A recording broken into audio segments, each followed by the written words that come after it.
ओम नमो भगवते चैतन्य चंद्राय।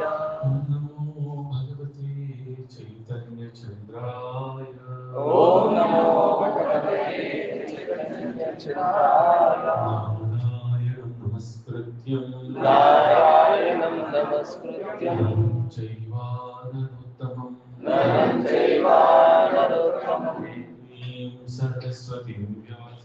देवीं सरस्वतीं व्यासं ततो जयामुदीरये।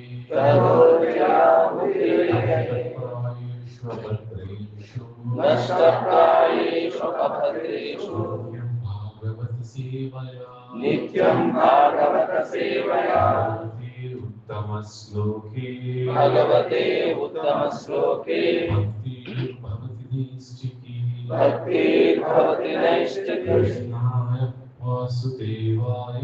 कृष्णाय वासुदेवाय देवकी नंदनाय च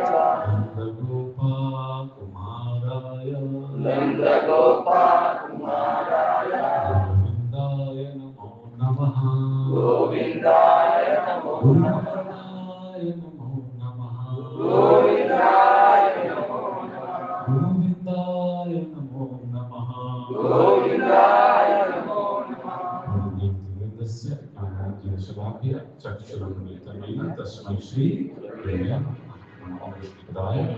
कृष्णाय श्रीमति भक्ति वेदांत स्वामी नमस्ते सरस्वती देवी गौरवाणी प्रचारिणे निर्विशेषा शून्यवादी पाश्चात्य देशा।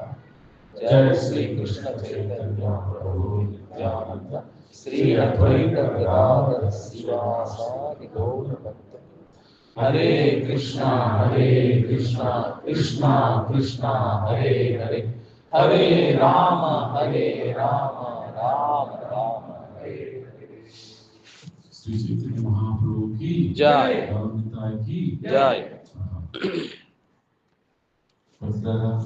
నిన్న మనం చర్చించిన దాన్ని ఒక 2 నిమిషాలు మనం చేసుకుని ఈనాటి కథా ప్రవేశించాలి. నిన్న మనం మొట్టమొదటిగా మనం చర్చించినటువంటి విషయం ఏంటంటే కనుక భగవంతుడు ఎందుకు అవతరిస్తాడు ఈ భూలోకానికి, దాని యొక్క కారణం ఏంటి? ఎన్ని కారణాలండి? 3 కారణాలు చెప్పాలి. ఒకటి ధర్మ సంస్థాపన, భక్త పరీక్షించడం. 2 ఉపనిషత్తులో ఉన్నటువంటి సిద్ధాంతాన్ని ప్రతిపాదిస్తూ మనం సరళంగా అర్థం చేసుకోవడానికి. 3వది లీల. లీలని మనకు సాధారణంగా ఇస్తాడు. ఏ విధంగా బావిలో పడ్డవాడికి ఒక తాడు అందించడం ఏ విధంగా ఉపయోగపడుతుందో భవసాగరంలో మనం కూడా పడ్డాం కాబట్టి మనం మళ్ళా ఆ తాడు పట్టుకొని పైకి వస్తాడో మనం భగవంతుడు చేసి లీలనేటువంటి దానివల్ల మనం భగవంతుడు చేరుకునే అవకాశం ఉంటుంది. అందులో అవతారం అనేకములు అయితే కనుక ఆ 3 విశేష అవతారాలను తెలుసుకున్నాం మనం. ఒకటి రామావతారం, పరిపూర్ణమైనటువంటి మానవ అవతారం. ఒకటి కృష్ణ అవతారం, పరిపూర్ణమైనటువంటి భగవత్ అవతారం. 2 ఉన్నాయి కానీ ఇద్దరు కలిపి అవతారం ఒకటి కావాలి కదా. కాబట్టి పరిపూర్ణ మానవుడు, ధర్మం తెలుసు, కానీ అంతిమ లక్ష్యం ఏమిటి? భగవంతుని చేరుకోవటమే కదా. ఆ చేరుకోవడానికి ఏంటి సాధనము? భక్తి కదా. అలా భక్తిని ఆచరించే పరిపూర్ణమైనటువంటి అవతారము, భక్తావతారము కలియుగంలో వచ్చేటువంటిది చైతన్య మహాప్రభువు చెప్పి ఉంటాయి. ఒకటి. 2వది ఎందుకు గుహ్యంగా ఉంది? రోజు రామావతారం తెలుసు, కృష్ణావతారం తెలుసు, మరి మహాప్రభు యొక్క అవతారం ఎందుకు తెలియదు మనకి? ఎక్కడ కనిపించలేదు, ఎవరు చెప్పలేదు ఏమిటి అంటే కనుక ఒకవేళ చెప్పినా పుస్తకాల్లో మనకు ఉన్నా ఎలా ఉంటుంది? ఆయన మహాకృష్ణ భక్తుడు, భక్తి ఉద్యమాన్ని విస్తృతంగా ప్రచారం చేసినటువంటి వారు 15వ శతాబ్దంలో అని ఉంటున్నారు. అంతే కదా. కానీ ఎందుకు నిగూఢంగా ఉంది ప్రభుజీ? ఎందుకు ఎవరైనా అడిగారు కొన్ని రోజులు మనకి ఎందుకు గ్రంథాల్లో ప్రత్యక్షంగా లేదు అంటే ఏం చెప్తాం సమాధానం? ముఖ్యమైనటువంటిది అవతారం. ముఖ్యమైనటువంటిది ఎందుకు ముఖ్యమైనటువంటిది అంటే అవతార ప్రయోజనం. ఎందుకు? మహాపురుడు వారు రావాల్సింది భక్తావతారంలో కదా. వారు భక్తి భగవానుడిగా ప్రదర్శిస్తే ఆ భగవతత్వాన్ని మనం దర్శిస్తాం కానీ చూస్తాం కానీ ఆయన యొక్క భక్తి తత్వాన్ని మనం స్వీకరించే అవకాశం లేదు. కాబట్టి అది వారు ఏం చేశారు? భక్తావతారంగా వచ్చారు. ఎవరైనా మహాప్రభుని మహాద్భుతుని భక్తుడిగా ఇతర సాంప్రదాయాల వారు గుర్తిస్తారు మహాద్భుతుని. పెద్ద పెద్ద ప్రవచనాలు చేసేటువంటి వారు కూడా ప్రత్యేకించి మహాప్రభు యొక్క అద్భుతం చెప్తారు. కానీ ఈ విధంగా భక్తులు పురాలేదు అని తప్పని కాదు. కానీ గౌడీ వైష్ణవ సాంప్రదాయం ఉన్నటువంటి మనం మాత్రం ఎలా గుర్తించాలి అని సాక్షాత్ భగవత్ అవతారాన్ని గుర్తిస్తాం. ముఖ్యమైనటువంటి అంటే అన్ని పురాణములందు, అన్ని వేదాలయందు, ఉపనిషత్తులందు, విష్ణు సహస్రనామందు అనేక తత్వములందు కూడా మహాప్రభుల యొక్క విశ్లేషణ ఉంది. కానీ నిగూఢంగా ఉంది. ఏమంటారు? నిగూఢంగా ఉంది, రహస్యంగా ఉంది, గుప్తంగా ఉంది. దాన్ని వెలికి తీసినటువంటి వారు మన ఆచార్యులు. ఇది మహాప్రభుల యొక్క పరిపూర్ణమైనటువంటి సిద్ధాంతం. రెండోది ఎక్కువ మనం చర్చించలేము. బట్ రెండోది ఏంటి? రామాయణం రాముడి గురించి చెప్తుంది, కృష్ణుడి గురించి భాగవతం మహాభారతం చెప్తుంది. మరి మహాప్రభువు గురించి చెప్పే గ్రంథాలు ఏంటండి? చైతన్య మంగళ, చైతన్య భాగవతం, చైతన్య చరితామృతం. ఎవరెవరు రాస్తారో మీ అందరూ కూడా చెప్పండి. చాలా సంతోషం. అయితే ఇప్పుడు మనం చెప్పేటువంటి ఈ యొక్క లీలన్నీ కూడా ఎన్ని భాగాలు ఉన్నాయి? మహాప్రభు వారి యొక్క ఈ భూలోకం చేసిన లీలు ఎన్ని సంవత్సరాలు? 48 సంవత్సరాలు. 24 సంవత్సరాలు మాయాపురంలో, 24 సంవత్సరాలు సన్యాసాశ్రమం తర్వాత, దక్షిణ యాత్ర 6 సంవత్సరాలు, పూరి క్షేత్రం 6 సంవత్సరాలు, 12 సంవత్సరాలు ఎక్కడ? గంభీరంగా. ఇది అసలు గుర్తుపెట్టుకోవాల్సింది. ఇది వారి పరిపూర్ణంగా ఉన్నటువంటిది. మొత్తం భాగాన్ని 7 భాగాలు. అవునా? రోజుకి మొత్తం భాగాలు అంటే మొత్తం ఈ 44 సంవత్సరాలు కూడా జన్మలీల, అదేవిధంగా విద్యా విలాస లీల, సంకీర్తన లీల, సన్యాస లీల, తర్వాత దక్షిణయాత్ర, పూరి క్షేత్ర లీలలు, తర్వాత గంభీర చేస్తుంది. ఇలా వారి అందరికీ అర్థమైపోయింది. చాలా సంతోషం. ఇది మహాప్రభుడు యొక్క నిన్న తెలుసుకున్నాం. ఇక్కడ తెలుసుకున్న వాళ్ళు నిన్న ఎక్కడ ప్రవేశం చేశామో? సన్యాస లీలలోకి ప్రవేశం చేశాం. అదేంటో అనుగ్రహం పొందాలంటే అన్ని క్రమబద్ధంగా రావాలి. అని సన్యాసులకు యోగ్యత ఏంటంటే గురువులు ఇచ్చినటువంటి యోగ్యత, అతన్ని చేయలేదు యోగ్యత. ఇది నిగూఢమైనటువంటి పిహెచ్డి సబ్జెక్టు. మనందరం కూడా ఎల్కేజీలో ఉన్నాం. ఎల్కేజీలో నర్సింగ్ ఉన్నాం. నర్సింగ్ ఉన్నటువంటి వాళ్ళము ఏ చదువుతున్నాం? రోజు పిహెచ్డి సబ్జెక్ట్. ఎంత కష్టం అర్థం చేసుకోవడం. సరే, గురువులకు అర్థం చేయడం చెప్పుకుంటాం. ఎవరైనా కొత్త వారు అయ్యా వారి గురించి మాకు తెలియదంటే చక్కగా ఏకాగ్రతతో శ్రద్ధలు వినేది అంతే, ఏం లేదు. దీని పరమ ప్రయోజనము ఇప్పుడు నేను మనకు కనిపించకపోవచ్చు, కానీ మహాత్మతోటి పరమ ప్రయోజనం. ఇక సన్యాసిలో ప్రవేశిస్తుంటే కనుక మనకి ఒక అద్భుతమైన లీల ద్వారా నిన్న మనం చర్చించుకున్నాం. ఏమిటి ప్రభుజాలినా? ఎక్కడ? శ్రీవాస ఆంగ్లంలో వారు ఏ విధంగా ఈ సంకీర్తనోద్యమాన్ని ప్రారంభించారు అనేటువంటిది మనం తెలుసుకున్నాం. పురుడు పోసుకున్నాం అక్కడే. మొట్టమొదటిగా సంకీర్తన అనేటువంటిది మొదలైంది నవద్వీపం. సంకీర్తన చూడండి, అంతకుముందు ఏంటి సంకీర్తన అంటే ఇంకా సామూహికంగా కరతాళముల చేత, మృదంగముల చేత, నాట్యం చేత, ఆనంద పరవశంతో తన యొక్క ఉపాధులన్నీ కూడా మర్చిపోయి చేతులతో, కాళ్ళతో, తన యొక్క శరీరం సశరీరంతో భగవంతునిపై ప్రేమతో మైమయించిపోయి భజన చేస్తూ నామాన్ని కీర్తించడం సంకీర్తన. అంతేనా పరచి? ఇది మొట్టమొదటి మాయాపురంలో మొట్టమొదటి చేశారనమాట. మొట్టమొదటి ఎక్కడండి మాయాపురంలో అంటే కనుక బాగా పట్టుకోండి. మొట్టమొదటి చేసేటువంటి గురుకులంలో మహాపురుల వారు మహాపెద్ద పండితులు అనమాట. మీకు విద్యా విలాసంలో చూస్తే కనుక ఎంతో మంది మహా పండితులందరినీ కూడా ఓడించారు అనమాట తర్కంలో. వారు ఒకనాడు గయాయాత్రకు వెళుతూ, గయాయాత్ర చాలా ప్రధానమైనటువంటి ఘట్టం, ఇప్పుడు మనం చెప్పుకోవటం లేదు. అక్కడ విష్ణుపాదాన్ని దర్శించారు. ఒక్కసారి విష్ణుపాదాన్ని దర్శిస్తే కనుక గయాలో వారి లోపల భారమైనటువంటి ప్రేమ ఉద్భవించింది కృష్ణుడిపై. ఒకటి విష్ణుపాదాన్ని దర్శించడం, రెండవ ఆ యాత్ర లోపల మహాద్భుతమైన గురువులు కలిశారు. వారి నామధేయం ఈశ్వరపురి. ఈశ్వరపురిని దర్శించగానే ఒళ్ళు రోమాంచితమైపోయింది, గొంతు గడ్డమైపోయింది, కళ్ళ నుంచి ధారలు దాటుతున్నాయి. కృష్ణ ప్రేమ అనేటువంటిది ఉదయించింది. చూడండి, తీర్థయాత్రలు ఎందుకు అవసరం అవుతుందని చెప్తున్నాం మనం. ఎక్కడ ఎవరి మనసు ఎలా పట్టుకుంటుందో కృష్ణుడు తెలియదు కాబట్టి. కొంతమంది గురువులనే పట్టుకుంటుంది, కొంతమంది ఏమిటంటే గురువులకు అనుగ్రహం చేత పట్టుకుంటుంది, కొంతమంది యాత్రలో ఆ దర్శనం ద్వారా పట్టుకుంటుంది. వీరికి ఈ రెండు ద్వారా పట్టుకుంది.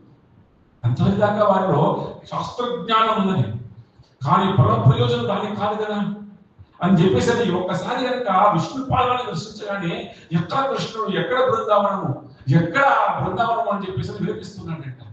అంటే అయ్యా మీ అవతార ప్రయోజనం ఇది కాదు, మీరుగా మీరు వృందావనం వెళ్ళిపోయినారు, ఈ సంకీర్తనోత్సవం ప్రారంభించడం అనేది అవతార ప్రయోజనం అని చెప్పేసినటువంటి కారణాల చేత దేవతల యొక్క ఆజ్ఞ చేత వారు తిరిగి మాయాపురాన్ని నవద్వీపానికి వస్తారు. అక్కడ వారు రాగానే పిల్లలందరూ కూర్చుంటారు అన్నమాట. రోజు నిత్యం కూడా పఠనం చేయాలి కదా గురువారు వేరే.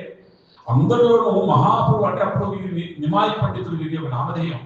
నిమాయి పండితులు అమ్మగారి పెట్టినటువంటి చాలా ప్రేమకరమైనటువంటి పేరు నిమాయి. ఏ నిమాయి, ఏ నిమాయి, నిమాయి నిమాయి నిమాయి అంటారు అన్నమాట. అమ్మ తల్లి పేరు సచీదేవి. ఈ నిమాయి పండితులైనటువంటి వాడి పేరు చెప్తుంటే ఆ తర్వాత వారికి బోధించాలి. అయ్యా పిల్లలందరూ చెప్తాడు, ఎక్కడ పాఠం ఎందుకు చెప్తున్నాను నేను సంకీర్తన అయినటువంటి. అయ్యా మీ అందరూ కూడా గురువులను నాతో పాటు చక్కగా మీరు ఉన్నారు కదా, ఈనాటి నుంచి నేను విద్యను బోధించడం లేదు. కారణం ఏమిటి? ఇక నేను బోధించేటువంటి పరిస్థితుల్లో లేను. నాకు కృష్ణ ప్రేమ అనేటువంటిది నా హృదయంలో ఉదయించింది. ఇంకా నేను మీకు బోధించలేను. ఎందుకు? ఈ శాస్త్రం నాకు పడటం లేదు. ఈ శాస్త్రం నాకు ఇంకా పడటం లేదు. కాబట్టి మీరు వేరే గురువుని స్వీకరించండి, తద్వారా చక్కగా పఠనం చేయండి, మీ యొక్క విద్యాభ్యాసం కొనసాగించండి అని చెప్పారు. వీళ్ళందరూ ఒకసారి ఆశ్చర్యపోయి చాలా షార్ట్గా చెప్తున్నారు, మనం ప్రయాణం చేయాలి కాబట్టి అందరూ వారికి నమస్కారం చేసుకుని, గురువు గారు మేము గురువుని ఆశ్రయించే అవకాశం లేదు, ఇంతగా మీతో ఇంతగా అనేకమైపోయి మీ చేత విద్యను అర్చిస్తున్నాము. మీరేమన్నారు? కృష్ణ ప్రేమ ఉదయించి మీరు ఏదో ఒక తత్వము అంటే ఏదో ఒక కార్యం కృష్ణ భక్తులు మీరు ముందుకెళ్ళాలనుకుంటున్నారే, మమ్మల్ని కూడా మీతో తీసుకెళ్ళారా? ఏ శాస్త్రం యొక్క తత్వం అయితే కనుక మీరు చెప్పారు, ఏం చేయాలంటే మహాప్రభుడు చెప్తారు, ఇన్ని శాస్త్రం మీకు చెప్తున్నానే, ఇది చిట్ట చివరగా ఈ శాస్త్రాన్ని అధ్యయనం చేస్తారు, ఇది చేయవలసిందో అది నాకు బోధపడింది అన్నారే, అది నాకు తెలియజేయండి అన్నారు. శాస్త్రం యొక్క అంతరార్థము చిట్ట చివరి చేయవలసింది సంకీర్తనం కలిలో బాగా పెట్టుకుని. ఆ విధంగా మొట్టమొదటిసారిగా ఆ కురుకులంలో మహాప్రభుడు వారు మధ్యలో నిలబడి చేతులు పైకెత్తి, ఆజానుభావులైనటువంటి వాడిని మహాప్రభుడు చేతులు పైకెత్తి ఒక్కసారి సంకీర్తన ప్రారంభించారు. వారు ప్రారంభించిన మొట్టమొదటి కీర్తన హరిహరాయ నమః కృష్ణ యాదవాయ నమః యాదవాయ మాధవాయ కేశవాయ నమః. అద్భుతంగా నాట్యం అన్నమాట. చాలా రిథమిక్గా ఉంటుంది భజన. చూడండి, చాలా భక్తిరాగ స్వామి నారద వారు ఈ భజనని మహాద్భుతంగా గానం చేస్తారు. నేను వారిని మొట్టమొదటిసారి కలిసినప్పుడు కూడా సికింద్రాబాద్ లో మహాద్భుతంగా గానం చేస్తారు. స్లోగా మంగళారతి సమయంలో వారి యొక్క నామధేయం, వారి గొంతు చాలా సన్నగా చిన్నగా ఉంటుంది కదా, ఉదయం సమయంలో అంత అద్భుతంగా గానం చేస్తారు. మహాప్రభుడు తర్వాత తెలుసు ఇంత అద్భుతమైనటువంటి ఈ యొక్క భజన ఉదయం సమయం నుండి మంగళారతి తర్వాత మహాద్భుతంగా ఉంటుంది. ఆ విధంగా వారు మధ్యాహ్నం గానం చేస్తున్నారంట. చేస్తూ అయ్యా పిల్లరా మీరు ఏం చేయండి, ఒక్కొక్కరు చేతులు పట్టుకొని ఒక చక్కగా సర్కిల్ ఏర్పడి అన్నాడు. ఓహో, అందరూ చేతులు పట్టుకున్నారు. చూడండి సంకీర్తన ఎలా ప్రారంభమైంది. అప్పటిదాకా సామూహికంగా బహిరంగంగా సామూహికంగా సంకీర్తనోత్సవం లేదు. అందరూ కూడా మంత్రం ఇస్తే జపం చేసుకోవడమే. అంటే బహిరంగ ప్రదేశం నందు సామూహికంగా సంకీర్తన అయినటువంటిది. అలా అందరూ చేతులు పెట్టుకున్నారు. ఒక రౌండ్ మొత్తం అయిందట. ఓహో, తర్వాత అన్నారు అయ్యా నేనేం చేయాలి, అయ్యా మీరు ఒక రౌండ్ చేయండి. అలా అందరికి ఒక రౌండ్, ఇలా అన్ని రౌండ్స్ అయిపోయాయి.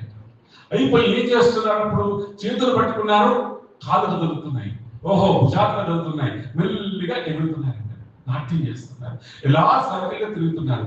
అప్పుడు అంటారు అయ్యా ఎంత భాగ్యం నీకు, భగవంతుని యొక్క ప్రేమ ఉదయిస్తే ఆ నాట్యం నందు మీరు ప్రత్యక్షంగా చూస్తున్నారే. ఆ పిల్లలు ఒకనాటి బాపలిగంలో కృష్ణలీలలో పాల్గొన్నటువంటి గోపికల్లా కనిపిస్తున్నారు అంటారు. ఎందుకు? అక్కడ ఆంగనం ఆంగనం మాతరే మాధవం మాధవం మాధవం చాంతరే ఆంగనం ఇతిహత కల్పితే మండలే మధ్యమి సంజతో వేణునా గోదేవకీ నందనా. ఇది కృష్ణ కర్ణామృతంలో ఒక్క 4 వాక్యాల్లో రాసపక్షాధ్యాయిని అంటాం. అంటే భాగవతంలో 5 అధ్యాయంలో దశోస్కందంలో అదే సారం అనమాట. అంత సారాన్ని 4 వాక్యాలు చెప్పారు అనమాట. అంటే ఇక్కడ అదే ఉంది అంతే కదా. ఆంగనం ఆంగనం ఆంతరే మాధవం. యా గోపిక గోపిక మధ్యలో ఉన్నాడంట మాధవుడు. కానీ ఆంగనం ఆంగనం ఆంతరే మాధవం మాధవం మాధవం చాంతరే ఆంగనం. ఇద్దరు గోపికల మధ్యలో మాధవుడు ఉన్నాడంట. మాధవుడి మధ్యలో ఎవరున్నాడంట? గోపికలు ఉన్నాడంట. ఇది ఎలా ఉందంట?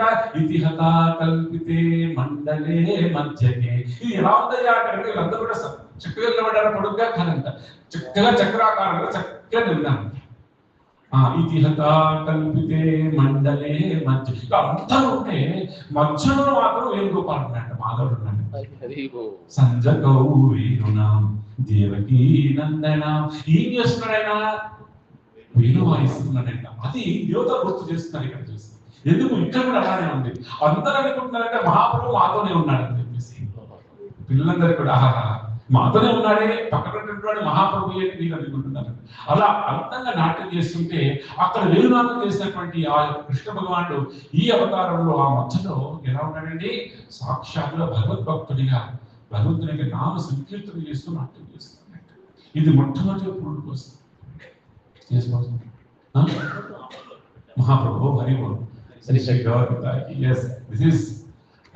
ఇది first civil disobedience movement in Indian history. దీని తర్వాత సంకీర్తన అనేటువంటిది ఏదైతే ఉందో అది నిషేధించబడినప్పుడు ఆ యొక్క నదీయ ప్రాంతంలో రాజు అక్కడ ఈ సంకీర్తన ఏమిటి, ఈ యొక్క సంకీర్తనలు ఏమిటి, ఇవన్నీ ఏమిటి అని నిషేధించాలి. అందరూ సామూహికంగా వచ్చి రావడం నిషేధిస్తే మహాప్రభువును పిలుపునిచ్చారు. వందలాదిగా వేలాదిగా కాదు, లక్షలాదిగా జనాలందరికీ కూడా వారి గృహం నందు కూడా దీపాలు పెట్టుకొని అందరూ సామూహికంగా వారి కులాలని మతాలని అన్నింటినీ కూడా మర్చిపోయి సామూహికంగా అక్కడ రాజుకు వ్యతిరేకంగా శాంతియుతంగా ఈ యొక్క సంకీర్తన ద్వారా వారు ప్రదర్శించారు. నిరాకార ఉద్యమం అంటాం మనం. ఎస్, అలాంటి ఉద్యమం మొట్టమొదటిగా ఈ యొక్క దేశంలో మొట్టమొదటిగా జరిగినటువంటి 15వ శతాబ్దంలో అప్పుడున్నటువంటి ఆ యొక్క వృత్తాంతం అన్నమాట. మహాప్రభు వారు అక్కడ స్టార్ట్ చేసినటువంటి ఆ యొక్క సంకీర్తన ఎక్కడ మళ్ళీ వెళ్ళిందయ్యా అంటే శ్రీవాసాంగణంలోకి వెళ్ళింది. శ్రీవాసాంగణంలో ఎందుకు శ్రీవాసాంగంలోకి వెళ్ళింది ప్రభు అంటే మహాప్రభు అన్నారు ఏమిటయ్యా ఉదయం అంతా కూడా బ్యాగ్ చేస్తున్న సంకీర్తన పర్వాలేదు, కానీ రాత్రి ఏమిటి మనం ఊరికి సుమర్పోతులని పడిపోతున్నాం. నాకు ఎందుకో కృష్ణ భక్తులు ఇంకా తనితిరటనేది ఈ సంకీర్తన ద్వారా. సరే ఏం చేద్దామని అంటే ఒక పని చేద్దామని 2 ప్రదేశాలు, చంద్రశేఖరుల వారి గృహము, శ్రీవాసాంగణంలో వారి గృహం, ఈ 2 ప్రదేశాల్లో కూడా సంకీర్తన జరిగిందనమాట. ఈ మహాప్రభు వాళ్ళు సంకల్పం చేసినట్టు రాత్రి సమయం అంతా చక్కగా మనం ఈ సంకీర్తన చేద్దామని చెప్పేసి అన్నారు. అలా వారు చేసినటువంటి అంటే శ్రీవాసాంగణంలో వారు చేసినటువంటి లీలని ప్రకాశ లీల అంటారు అనమాట. మహాప్రకాశ లీల అంటారు. అది మనం చర్చించుకోలేము, ఇప్పుడు సమయం లేదు కాబట్టి. కానీ అంటే 7 ప్రహారములు అంటే 21 గంటలు చేస్తారు అనమాట మహాప్రకాశ లీల. అలా సంగీతం అంటే చక్కగా కర్తాళం చేయటము, మూర్చిపోవటము, నాట్యం చేయటము, ఏడవటము, పడుకోవటము, స్తంభంలాగా మారిపోవటం, అష్టసాత్విక వికారాలన్నీ కూడా జరుగుతున్నాయి అన్నమాట అక్కడ అందరికీ కూడా.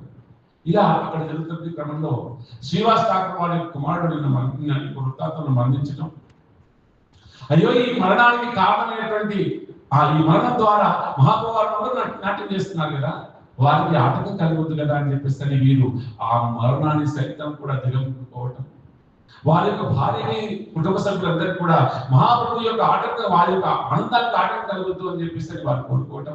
ప్రధానంగా మీరు గుర్తుపెట్టుకోవాల్సినటువంటి విషయం ఏంటంటే ఏ భగవంతుని నామం ఉచ్చరించిన మాత్రం చేత వైకుంఠానికి వెళ్తామో ఆ భగవంతుడే వచ్చేసి ఇక్కడ నాట్యం కీర్తన చేస్తుంటే అది విని మీరు దేహత్యాగం చేస్తారు, ఇంత యోగ్యత మనకు ఉంటుందా అని శ్రీవాస్ వారు ఏమంటారు, నాకా యోగ్యత ఉంటుందా, ఇంతగా నేను సమీపంగా ఉన్నాను మహాప్రభుకి, కానీ నేను మరణించే సమయంలో మహాప్రభు కీర్తన చేసే అవకాశం నాకు యోగ్యత ఉంటుందో లేదో తెలియదు కదా. అంతేనా ప్రభుజీ? ఏ భగవంతుడి నామం ఉచ్చారణ మాత్రం చేతనే మనం వైకుంఠానికి వెళ్తాను, అలాంటి భగవంతుడే వచ్చేసి ఆ గానం వేస్తుంటే అది విని దేహత్యాగం చేయడం ఎంత గొప్ప విషయం అని చెప్పేసి వారించడం, తద్వారా అందరూ తెలుసుకోవటం. అందరూ తెలుసుకున్న తర్వాత మహాప్రభు వారు తెలిసి వెంటనే వెళ్ళేసి ఏమన్నాడు, ఆ పిల్లవాడిని లేపటం. ఆ పిల్లవాడు ఏమన్నాడు, ప్రారంభము చేత నేను మరణించాను తప్ప, అంటే నా జన్మ అనేటువంటిది మరణం 2 నిర్ణయించబడ్డాయి కాబట్టి మరణించాలి. కానీ ఏం కోరుకున్నాడండి, నా పట్టుకోవాలి, జీవితంలో మర్చిపోకూడదు. ఎవరు కోరుకున్నాడు, అయ్యా హే మహాప్రభు, ఏ ఈశ్వర, నా యొక్క కర్మ చేత నేను అధోలోకాలకు వెళ్ళినా లేదా ఊర్ధ్వలోకాలకు వెళ్ళినా లేదా మీ అనుగ్రహం చేత నేను వైకుంఠానికి వెళ్ళినా నాకు కావాల్సింది ఏమిటి, ఒకటి సదా నీ యొక్క నామాన్ని స్మరణ చేసేటువంటి అనుగ్రహం ఇవ్వండి. 2 ఎక్కడున్నా సరే నీ చరణ సేవ చేసేటువంటి అనుగ్రహం ఇవ్వండి. ఇది కోరుకోవడం. మన ఉపదేశం అదే కదా, అద్భుతమైన ఉపదేశం.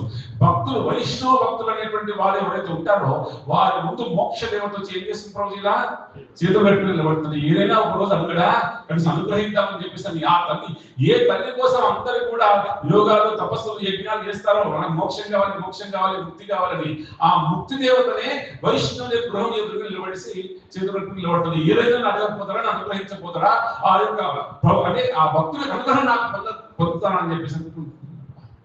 అలా నిరాశతో వారి గృహం నందు కూడా ఉంటుంది. వారు నమస్కారం చేశారు, అమ్మ మా ఇంటికి రాకండమ్మా, మీరు మీ అవసరం మాకు లేదు. కారణం ఏంటి, మేము ఎక్కడున్నా సరే భగవంతుడికి నామస్మరణ తప్ప మాకు పెద్ద విషయం లేదు. అదే నాకు వైకుంఠం, మేము వైకుంఠం వాళ్ళని ప్రత్యేకమైన అవసరం మాకు లేదని చెప్పి చెప్తారు. ఇది అక్కడ ఉన్నటువంటి భావన తెలుసుకుంటాం. అక్కడ మహాప్రభు వారు ఒక విషయం చెప్పారు, ఏమని, ఇంతగా మీరు నన్ను ప్రేమిస్తున్నారే, ఎందుకు ఈ నీళ్ళు చెప్పాడు కదా, ఇంతగా నన్ను ప్రేమిస్తున్నారు మీ అందరూ, మిమ్మల్ని వదిలి నేను ఎలా వెళ్ళాలి అని అన్నాడే. అప్పుడు మొట్టమొదటి బీజం సన్యాసాశ్రమానికి మొట్టమొదటి బీజం. ఎందుకు, మీ గృహంలో ఎంత దుఃఖం కలిగినప్పటికీ కూడా నా సంతోషం కోసము మీరు ఏం చేశారు, ఆ దుఃఖాన్ని దిగమింగుకున్నారు. ఇంతగా నా మీద ప్రేమ కురిపిస్తున్నారు, మిమ్మల్ని వదిలి నేను ఎలా వెళ్ళగలను, మీ ప్రేమతో నన్ను బంధిస్తున్నారేంటి ఇలా అని అనగానే అందరూ ఆశ్చర్యపోయారు. ఏంటి, మహాప్రభు వెళ్తున్నారా ఏంటి, మహాప్రభు వెళ్తున్నారా ఏంటి అని ఆశ్చర్యపోయారు. అక్కడి నుంచి వారికి బీజం మొదలైపోయింది. తర్వాత ఒకనాడు మహాప్రభుడు వారు గంగానది తీరంలోకి వెళ్ళారు స్నానం ఆచరించడానికి. గంగానది తీరంలోకి వెళ్ళగానే వారికి ఒక్కసారి యమున నది గుర్తుకొచ్చింది. ఒక్కసారి కృష్ణుని యొక్క నీళ్ళు గుర్తుకొచ్చి ఒక రాయి మీద కూర్చుని ఆ నది తీరంలో ఒకటి ఏడుస్తున్నాడంట. ఏమని ఏడుస్తున్నాడు అంటే కనుక బాధపడుతుంది, బీచ్ సబ్జెక్ట్ కదా, గోపి గోపి గోపి నడుస్తున్నాడు. హే గోపి గోపి గోపి నడుస్తున్నాడు. అక్కడ కృష్ణనందుడు అనేటువంటి ఒక స్నేహితుడు, పేరేంటి రోజు కృష్ణనందుడు, ఆయన గురుకులంలో చదువుకున్నటువంటి వాడు, ఆయన పండితుడు. ఆయన వెళుతున్నారు మార్గమధ్యంలో, వెళుతూ ఊరిని చూశాను. చూస్తూ ఈయనగా ఉన్నారు, కూర్చొని ఉన్నారు, కళ్ళ నుంచి దారులు కారుతున్నాయి. ఏ నామస్మరణ చేస్తున్నాడో ఒకసారి, హే వినాయ పండిత, ఈ మధ్యకాలం నేను గౌరహరి నామదేవతో పిలుస్తున్నారే, హే వినాయ్ ఏం చేస్తున్నావు నువ్వు, గోపి గోపి అని చెప్పేసి పిలుస్తున్నావు, ఏమిటిది ప్రయోజనము, ఈ యొక్క నామాన్ని స్మరించడం చేత నీకు వచ్చే ప్రయోజనం ఏంటి, వేదమునందు ప్రతిపాదించబడింది, ఉపనిషత్తులు ఎందు గురువులు ఎందు ప్రతిపాదించబడేటువంటి కృష్ణనామం కదా, హరినామాన్ని జపం చేయి, వైకుంఠం కలుగుతుంది, లేదా ఉద్భగతి కలుగుతుంది, కోరికలన్నీ తీరుతాయి. కానీ నీవు గోపి గోపి అనేటువంటి ఎందుకు స్మరణ చేస్తున్నా, బాగా పట్టుకోండి, ఎంత నిగుడైనా ఉంటుంది. గోపి గోపి అనేటువంటి నామాన్ని ఎందుకు స్మరణ చేస్తున్నావు అని అడిగాడు. ఒక్కసారి కనిపించారు, నిజమే గోపి గోపి అనేటువంటి నామస్మరణ సమాజానికి, లోకానికి నిజంగా తెలియదు కదా. కారణం నిజంగా కృష్ణనామాన్ని స్మరణ చేయి, ఏమిటి, మోక్షం వస్తుంది, కోరికలు తీరుతాయి, లేదా మనసులో ఏ కోరుకున్నా ఆ కోరికలన్నీ తీరుతాయి, మంచి జరుగుతుంది, శుభం జరుగుతుంది. కానీ ఎక్కడ కూడా ఇది వేద సమ్మతమైనటువంటిది కాదు, శాస్త్ర సమ్మతమైనటువంటిది కాదు కదా అని అంటున్నాడు. అయినటువంటి వారు మహాపండితులైనటువంటి వాడు తన సహచరుడు, ఆయన పేరు కృష్ణనందుడు. ఒక్కసారి వారి లోపల ఒక ఆలోచన మొదలైంది. రెండవ స్థాయి అండి, అంటే సన్యాసాశ్రమాన్ని స్వీకరించడానికి అనేక స్థాయిలో అనేక సంఘటనలు వారి జీవితంలో జరిగాయి. అది నేను చెప్పే ప్రయత్నం చేస్తున్నాను.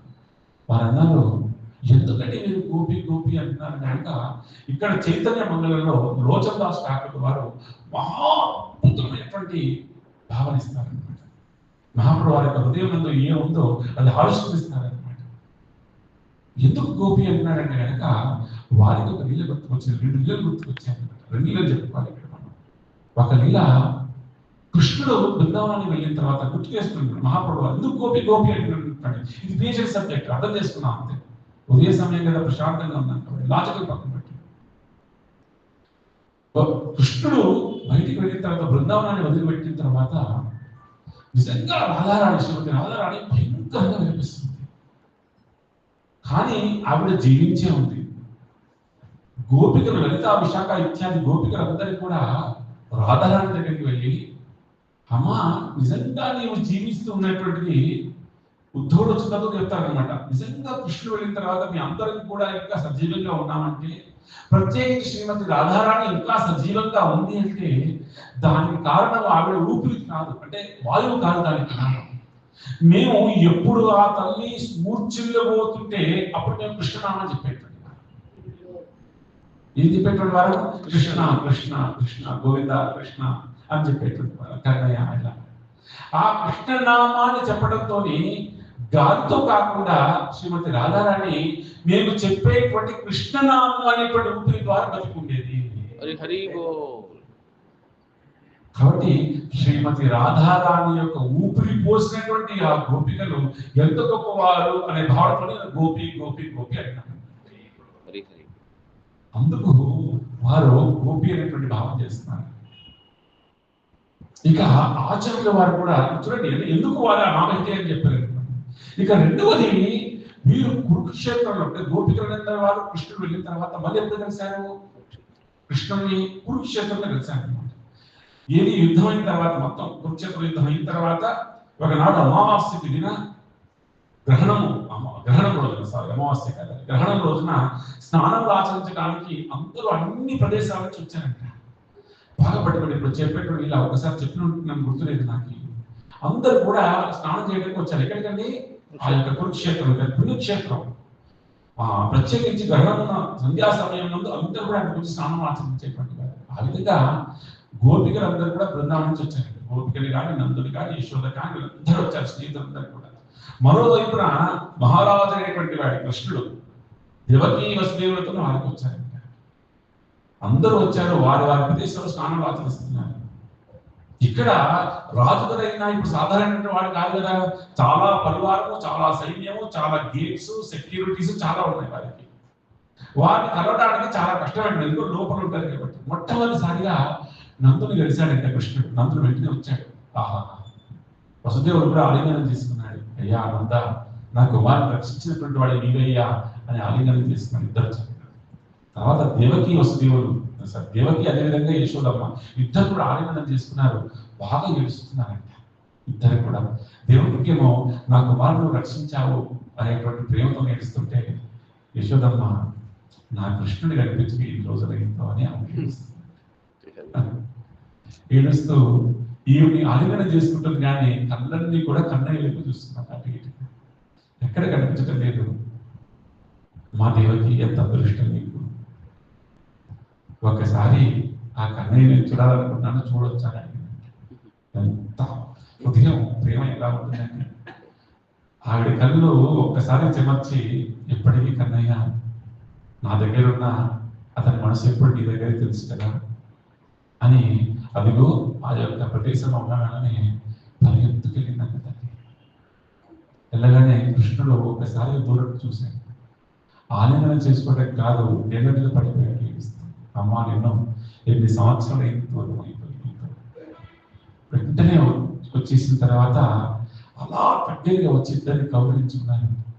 ఆలింగనం చేసుకున్న తర్వాత ఎంత కాలాన్ని మర్చిపోయానండి. ఇంకా చెప్పాలంటే కృష్ణుడి యొక్క వక్షస్థల వస్త్రాలన్నీ కూడా యశోదమ్మ ఇంటి దార చేత తడిచిపోయాయి. అంతగా ఆలింగనం చేసుకున్నారు యశోదమ్మ కృష్ణుడు. అలా ఒక్కసారి నాన్న, నీకు ఒక్కసారి ఎన్ని రోజులైందో నీకు గోరు ముద్దలు తినిపించక, పెద్దవాడి అయిపోయావు, కానీ నా ప్రేమ మాత్రం ఇంకా పెద్ద ఏంటంటే నా ప్రేమ ఇంకా అలాగే ఉండదా అని ఆ గోరు ముద్దలు తినిపిస్తున్నానంట. కానీ బయట ఎక్కడో ఈ గోపికలందరూ ఏం చేస్తారు? అమ్మని ఎలా పిలుస్తారు? నాకు లోపలికి అంత ప్రవేశం లేదు. అందరూ యశోదలు అంటే తల్లి తండ్రి ప్రవేశం, మరి అందరికి ప్రవేశం లేదు కదా లోపలికి. ఈయన మహారాజు, అన్ని గేట్స్ సెక్యూరిటీస్ అన్ని ఉంటాయి కదా, ఎలా ప్రవేశం అని చెప్పేసి అందరూ వెయిట్ చేస్తున్నారంట. కృష్ణుడికి అర్థమైపోయింది కొంత సమయం తర్వాత, నా కోసం ప్రేమతో ఉన్నటువంటి వాళ్ళందరూ వెయిట్ చేస్తున్నారు బయట అని. ఒకసారి అక్కడి నుంచి విశ్రామం తీసుకొని తెలియకుండా, ఎవరికి అర్థం కాకుండా రహస్యంగా ఆ యొక్క సెక్యూరిటీ నుంచి బయటకు వచ్చారు కృష్ణుడు. ఎందుకంటే వారే బయటికి రావాలి. అవునా, కృష్ణుని మనం పొందాలంటే వారే బయటకు వచ్చి మనం పట్టుకొని పోవాలంటే ఎవరు కాదు కదా. బయటికి వచ్చారు. చాలా కొంచెం దూరంగా ఉన్నటువంటి ఒక ఏకాంత ప్రదేశంలోకి బయలుదేరింది. వారిని అనుసరించి ఈ గోపికలందరూ వెళ్ళారు. వెళ్ళిన తర్వాత వారి మధ్య సంభాషణ మహాప్రభువానికి స్వామికి వచ్చింది. ఎంత అద్భుతంగా ఉంటుందో ఈ సంభాషణ. సమయం ఎక్కువ లేదు, దాన్ని క్లుప్తంగా చెప్పి ప్రయత్నం చేస్తాం. వారి మధ్య సంభాషణ చాలా సంవత్సరాలతో కలిసారు కదా, వారి మధ్య సంభాషణ ఎలా ఉంది ప్రభుజీ. ఇది చైతన్య చరితామృతంలో కూడా డాక్యుమెంట్ చేయబడింది, బాగా పెట్టుకోండి. గోపికలందరూ కూడా రాధారాణితో పాటు అందరూ అంటున్నారంట, హే కృష్ణ.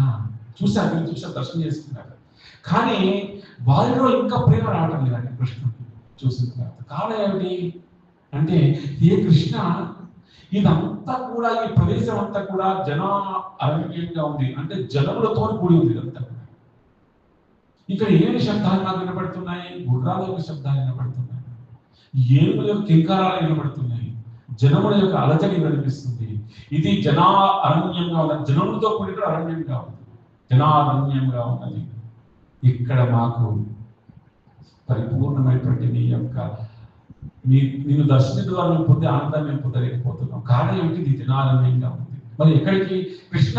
ఈ జనారణ్యంలోకి కాదు, పుష్పారణ్యంలోకి మీరు రావాలి కృష్ణ. పుష్పారణ్యం అంటే ఏంటంటే బృందావనం. బృందావనంలోకి రావాలి కృష్ణ. ఎక్కడ పుష్పములు ఏ మాసంలో పుష్పం వికసించాలో అప్పుడే వికసించాలి. కానీ నీ దర్శనం కోసం నువ్వు ఎప్పుడు బృందావనంలోకి వస్తే ఎప్పుడూ ఆ పుష్పాలు వికసిస్తూ నీ పాదాలు తాగడం కోసం, ఆ ఎక్కువ పుష్పాలు అన్నీ అయిపోయి నీ పాదాలు తాగడం కోసం వంగిపోతాయో అలాంటి ఆ బృందావనంలోకి రావాలి. ఎక్కడ పశుపక్షాదులు కూడా వాటి వైరాన్ని మర్చిపోయి నిన్ను చూడడం కోసం, తన్మయత్వంతో దర్శించడం కోసం కలిసిపోతాయో, అంటే జింక సింహము రెండు కలిసిపోయి నిన్ను దర్శిస్తాయో అలాంటి అరణ్యంలోకి రండి, పుష్పారణ్యంలోకి. కృష్ణ, అలాంటి అరణ్యంలోకి రండి. అలాంటి కృష్ణుడు నేను కోరుకుంటాను. కానీ ఇలా ఆ జనారణ్యంలో ఉండేటువంటి కృష్ణుని వల్ల మాకు ఏ ఆనందం పొందట్లేదు. రెండవది, మీరు ఇక్కడ రాజవేషంలో ఉన్నారు, చక్కటి కిరీటము, మంచి వజ్రాలు ఇవన్నీ ఉన్నారు. ఈ రాజవేషంతో మేము చూడలేము కృష్ణ, మాకు ఆనందం పొందటం లేదు. ఏ వేషంలో కావాలి? గోప వేషంలో కావాలి. ఏ కృష్ణ, నువ్వు ఎంత అద్భుతంగా రాజుగా, మహారాజుగా, అష్ట ఈశ్వరులతో ఉన్నటువంటి వాడివి. నువ్వు విజయ క్రీడాలు కనిపిస్తున్నాయి నీకు, ఎన్నో ఆభరణాలు కనిపిస్తున్నాయి నీకు, ఎన్ని పట్టు వస్త్రాలు కనిపిస్తున్నాయి నీ యొక్క అలంకరణలో. కానీ ఈ ఏవి కూడా రాజవేషంలో కాదు. ఏ వేషంలో కావాలి? మాకు గోప వేషంలో కావాలి. గోప వేషం అంటే కనుక నిమర్పించని పెట్టుకోవాలి. ఇక్కడ మీ చేతిలో ఆ మురళి లేదు కదా, మాకు ఆ కృష్ణుడు కనిపించడం లేదు. మాకు ఏ కృష్ణుడు కనపడాలి?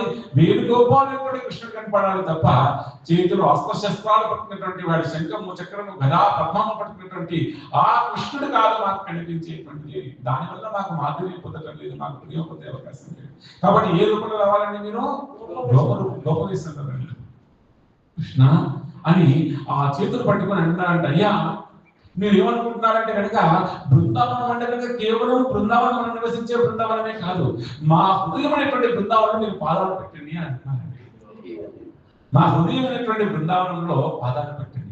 ఏ విధంగా మీరు బృందావనంలో పాదములు పెట్టగానే రాయి శక్తి ఆ పాద స్పర్శ చేత ద్రవించిపోతుందో, మా హృదయం లోపల కూడా ఏ మాత్రం కించిత్తు ఏమిటి రాయి అనేటువంటిది ఉందో, అంటే ఎంత స్థానంగా ఉందో, మీ పాదముల యొక్క స్పర్శ ద్రవించిపోతుంది.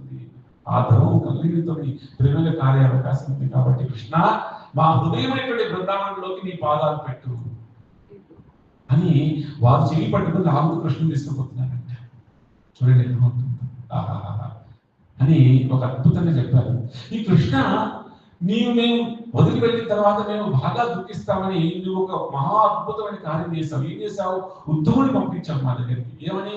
మమ్మల్ని ఓదార్చమని చెప్పేసి ఉద్ధవుని పంపించావు. కానీ ఉద్ధవుడికి వచ్చి చేయడం ద్వారా, రావడం ద్వారా మా దుఃఖమైనటువంటిది వెయ్యింత పెరిగింది. వారు వచ్చే కారణం ఏమిటి? మా దుఃఖాన్ని తక్కువ చేయడం కోసం. కానీ మాకు అయింది ఏంటి? దుఃఖం ఏమైందంట? వెయ్యింతలేదు. ఇలా అయింది అంటే కనుక వారు వచ్చి మాకు చెప్పినటువంటి సూత్రం ఏమిటి అంటే కనుక, అయ్యా, ఏ కృష్ణుడు అనుకుంటున్నావు? కన్నయ్య కూడా కన్నయ్య కాదు, సమస్తమైన జగత్తును సృష్టించి పరిపాలించేటువంటి భగవంతుడు అనేటువంటి వాడు నీ ఒక్కరికే పరిమితమైనటువంటి కాదు, సమస్తమైనటువంటి ఈ భూమండలానికి ఆయనే ప్రభు అయినటువంటి వాడు. కాబట్టి మా వారిని పట్టుకోకండమ్మా అని చెప్పి అన్నాడు కదా. అయ్యా అందరి వాడిగా మేము అంగీకరించలేము, మిమ్మల్ని మావాడిగానే మేము భావించాలనుకుంటున్నాము. కాబట్టి మేము ఎలా ఆ యొక్క హోదా అవుతుంది ప్రభుజీ. ఇప్పుడు నా వాడైనటువంటి వాడు అందరి వాడు అంటే నాకు ఎంత దుఃఖమో ఆ దుఃఖాన్ని మీరు కనిపెట్టండి కృష్ణ.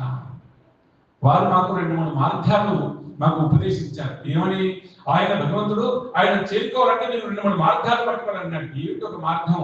జ్ఞాన మార్గం పట్టుకోమన్నారు. అంటే కనుక జ్ఞానం, అదే కదా జ్ఞాన మార్గం అనగా వేదాలని పఠించేసి ఆ వేదం అధ్యయనం చేసి తద్వారా భగవంతుని యొక్క మోక్షాన్ని పొందడం, అంటే భగవంతుని లీనమైపోవడం. కృష్ణ, మిమ్మల్ని మేము భగవంతుడిగా అంగీకరించలేము, మిమ్మల్ని మేము భగవంతుడిగా అంగీకరించే అవకాశం లేదు. కాబట్టి ఆ జ్ఞాన మార్గం, జ్ఞానం పట్టినటువంటి యోగ్యత మాకు లేదు. ఎందుకు? మిమ్మల్ని అందరి వాడిగా మేము గుర్తించము, మిమ్మల్ని ఎప్పుడు కూడా మా వారిగానే భావన చేస్తాం. ఇక రెండవ ఏం సూచించాడు ఆయన? యోగ మార్గం సూచించాడు. యోగ చేయడం అంటే యమ, నియమ, ప్రాణాయామ, ప్రత్యాహార, ఆసన, ధారణ, ధ్యాన, సమాధి, ఈ 8 స్థాయిలో మీరు చేయండి. యోగ మార్గాన్ని పట్టుకోండి, తద్వారా మీరు భగవంతుని పొందుతారు, పరమాత్మ రూపంలో అన్నారు. అయ్యా నాకు పరమాత్మ రూపంలో ఉన్నటువంటి ఆ భగవంతుడు మాకు భగవంతుడు మాకు వద్దు. ఏ భగవానుడు కావాలి? మాకు గొప్ప విషయం ఉన్నటువంటి బృందావనం నుండి కృష్ణుడు మాత్రమే మాకు కావాలి. ఆ గొప్ప విషయం నుండి ఆ కృష్ణుడే మాకు కావాలి అని ఒక అద్భుతంగా చెప్తారండి. ఇది మాత్రం జీవితంలో మర్చిపోకూడదు ఇప్పుడు నేను చెప్పేటువంటి అని. కృష్ణ మేము యోగ మార్గం అనేటువంటిది నాకు ఉపదేశించాడే ఉద్ధవుడైనటువంటి వాడు. ఏం చేస్తారు యోగ మార్గం అనేటువంటి వారు? యోగులందరూ కూడా బాగా పట్టుకోండి. యోగులందరూ కూడా భౌతికమైనటువంటి విషయాలన్నిటిని కూడా మర్చిపోవడానికి ప్రయత్నం చేస్తూ నీ స్మరణ చేయడం కోసం వారు ప్రయత్నం చేస్తారు. ఏం ఒకటి మర్చిపోవాలి, ఒక స్మరణ చేయాలి. అంతే రోజు యోగులు ఏం చేస్తారు? బాహ్యమైనటువంటి విషయాలన్నీ కూడా వారు ఏం చేయాలి? మర్చిపోవాలి, నీ యొక్క స్మరణ చేయాలి. అలా వారు కూర్చొని ఏమంటారు? యమ, నియమ పెట్టుకొని ప్రాణాయామం చేస్తూ, ఆసనం చేసుకొని, ధారణ చేస్తూ సమాధి స్థితిలోకి వెళ్ళినప్పుడు, అంటే బాహ్యమైన విషయాలన్నీ మర్చిపోవడం కోసం చేస్తూ ప్రయత్నం చేస్తూ అప్పుడప్పుడు నీ యొక్క స్మరణ అవునా ప్రభు? అంతే కదా ప్రభు. యోగులు ఏం చేస్తారు ప్రభు? వారికి బాహ్యం అన్ని మర్చిపోవాలి. ఎందుకు? కృష్ణుని యొక్క స్మరణ దర్శించడం కోసం, కృష్ణ సాక్షాత్కారం కావడం కోసం. ఈ కృష్ణ సాక్షాత్కారం కావడం కోసం వారు ఎంతో ప్రయత్నం చేస్తారు భౌతికమైన విషయాలు మర్చిపోవడం కోసం. కానీ చాలా కష్టం వారికి అది మర్చిపోవడం. అప్పుడప్పుడు మాత్రం సఫలీకృతం అవుతారు, నీ నష్టం పొందుతారు, మళ్ళీ బాహ్యంలోకి వస్తుంటారు. ఇది వారి యొక్క ప్రయత్నం. కానీ మాది రివర్స్ అయిపోయింది. ఏమిటి? మేము ఎప్పుడు కూడా నీ నామస్మరణ చేస్తున్నాం, నీ గురించే దర్శిస్తున్నాం, నిన్నే స్మరణ చేస్తున్నాము. మాకు ఇప్పుడు నిన్ను వదిలిపెట్టి వెళ్ళిన తర్వాత నువ్వు కాదని నువ్వు నిన్ను వదిలిపెట్టేసి బాహ్య ప్రపంచం మీద మనసు పెట్టాలనుకుంటున్నాం, కానీ ప్రయత్నం చేసి మేము ఓడిపోతున్నాం. ఏ విధంగా యోగులు ఓడిపోతారో బాహ్యం నుండి మర్చిపోయి కృష్ణ స్మరణ కోసము, మేము కృష్ణ స్మరణ మర్చిపోయి బాహ్యంలోకి రావడానికి ప్రయత్నం చేస్తూ మేమే అలా ఓడిపోతున్నాము. ఇది గోపి గోపి గోపి అంటున్నాడు. దాని యొక్క భావం అలాంటి గోపికలను దర్శిస్తున్నాడు. కారణం ఏమిటి? ఆరాధన సర్వేషాం విష్ణు ఆరాధన పరం. విష్ణు ఆరాధన పరమైనటువంటిది. పార్వతీదేవికి శివుడు చెప్తున్నాడు, కానీ విష్ణు ఆరాధన కంటే పరమైనటువంటి ఒక తత్వం ఉంది. అది విష్ణు భక్తుల యొక్క ఆరాధన. అది గుర్తుకు వచ్చింది మహాప్రభుడు వారికి. గోపికలు అందరూ అంటున్నారు కృష్ణుని అని ఆ యొక్క కురుక్షేత్రంలో పట్టుకుంటుంది. మా ఇద్దరి కోసం రాకపోయినా పర్వాలేదు కృష్ణ, ఇక ఎంత కష్టం ఉంది, ఎంత దుఃఖం, మా ఇద్దరి కోసం రాకపోయినా పర్వాలేదు, కానీ ఒక్క యశోదమ్మ కోసం మాత్రమే వాళ్ళు చెప్పే భాష. కారణం ఏంటంటే మేము ఎవరైనా ఓదార్చగలం, కానీ ఇద్దరిని మాత్రం ఓదార్చలేకపోతున్నాం. ఒకటి యశోదమ్మ, రెండు శ్రీమతి రాధ. మేము ఇద్దరు కూడా ఓదార్చలేకపోతున్నాం కాబట్టి వారు చూడగానే మాకు దుఃఖం ఆగలేదు. కాబట్టి రండి అంటూ చేతులు పట్టుకొని తీసుకువెళ్తున్నారే కురుక్షేత్రంలో నుంచి ఎక్కడికి? బృందావనంలోకి. అదే భావనతో తదంతర కాలం నందు పూరి క్షేత్రంలో రథయాత్ర ఎందు చైతన్య మహాప్రభు వారు ఆ తాడు పట్టుకుంటూ లాగుకుంటూ కృష్ణుని ఎక్కడికి తీసుకొస్తుంటే ఆ గోపికలు ఉన్నటువంటి ఆ భావనతో రథయాత్రలో వారు పాల్గొంటారన్నమాట. మనం కూడా రథయాత్ర చేసేటప్పుడు భావన ఏమిటి? కృష్ణ, నీవు మాకు జనారణ్యంలో వచ్చి ఎక్కడికి రావాలి? పుష్పారణ్యంలోకి రండి, బృందావనంలోకి రండి, మా హృదయమైనటువంటి బృందావనంలోకి పాదాలు పెట్టండి. మీరు రాజవేషంలో ఉన్నారు ఇక్కడ. మన జగన్నాథ్ గారు ఏమన్నారండి? రాజవేషంలో ఉంటారు ఇక్కడ కురుక్షేత్రంలో. ఈ రాజవేషంలో ఉన్నటువంటి ఈ రాజ సౌధంలో నుంచి బృందావనంలోకి రండి. గుండిచా మందిరం బృందావనంతో భావన అన్నమాట. అని కృష్ణుని గోపికలు ఆనాడు రాకపోతున్నట్టుగా మహాప్రభుడు వారిని కూడా ఆ జగన్నాథుని తీసుకుని వెళ్తున్నట్టుగా భావన చేస్తాడు. కాబట్టి గౌడీయ వైష్ణవ సాంప్రదాయటువంటి భక్తులు ఇలా ఈ విషయాలు తీసుకున్న భక్తులు మాత్రం అలాంటి అద్భుతమైనటువంటి భావనతో జగన్నాథుని తీసుకెళ్తుంటారనమాట. రథయాత్ర అవకాశం ఉంటే అలాంటి భావనతో రథాన్ని పట్టుకొని మహాద్భుతం. ఇది గుర్తుకు వచ్చింది మహాప్రభుడు వారికి. గుర్తుకు రాగానే అందుకే అక్కడ ఇప్పుడు కారణం ఓకేనండి, ఎందుకు గోపి గోపి అంటున్నాడు అనేది అర్థమైనప్పటికీ ఆచార్యులు ఇంత విశ్లేషించారనమాట. ఒక్క పదానికి ఒక్కొక్క సందర్భానికి కూడా గోపి గోపి అంటుంటే అప్పుడు అర్థమైంది ఇంతగా విరోధం ఉందా ఈ భౌతిక జతులు కదా. నా అవతార ప్రయోజనం నాకు ఇప్పుడు స్ఫురించింది. నా అవతార ప్రయోజనము ఏమిటి అనగా ఏది భగవంతుడు ఇప్పటివరదాకా ఏమిటి విధిపూర్వకంగా అంటే భయంతోనూ భగవంతుడు అయినటువంటి వాడు ఉన్నాడని పంపితోనూ భయంతోనూ ఆ ఈశ్వరుడు నేను జీవుని కాబట్టి ఆ నమస్కారంతోనూ కృతజ్ఞతతోనూ ఇలా ఆరాధన ఉంది. కానీ ప్రేమతో భగవంతుని ఆరాధించేటువంటిది లేదు కదా, ప్రేమతో. కానీ మన యొక్క సంబంధం భగవంతునితో ప్రేమనే కదా. సవై పుంస పరో ధర్మో యథో భక్తి అతోక్షతే అహేతుకి అప్రతిహత ఆత్మ సుప్రసీదతి. ఆత్మ అనేటువంటిది ఎప్పుడు పరిపూర్ణంగా ఆనందంగా ఉంటుందంటే భగవంతుని యొక్క ప్రేమలో కదా, భగవంతుని యొక్క భక్తిలో, అది ప్రేమ భక్తిలో కదా. అది చెప్పడం కోసం కదా నేను వచ్చింది.